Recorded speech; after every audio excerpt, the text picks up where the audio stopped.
பிசிபெலாபாத் சொல்லித்தரேன். அதுக்கு தேவையான பொருள் பார்த்தீங்கன்னா இதில் எடுத்து வச்சுருக்கேன் பாருங்கள். 1 கப் கோதுமை ரவை, அதில் வந்து 1/4 கப் பாசிப்பருப்பு ஊற வச்சுருக்கேன். புளி வந்து ஒரு நெல்லிக்காய் அளவு கரைச்சி வச்சுருக்கேன். சாம்பார் பொடி, தனியா பொடி, வெங்காயம், கேரட்டு, துளியூண்டு பட்டை, தாளிக்கிறதுக்கு வந்து கடுகு.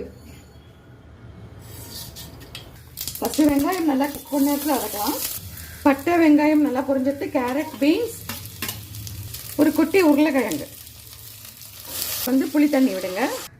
இப்போ கொதி வருது. 1 டீஸ்பூன் சாம்பார் பொடி, கருவேப்பிலை, பெருங்காயம். இப்போ நல்லா 1 டம்ளர் தண்ணி விட்டு இதை ஒரு 7 நிமிஷம் காய் வேகட்டும். பாசிப்பருப்பு வேகட்டும்.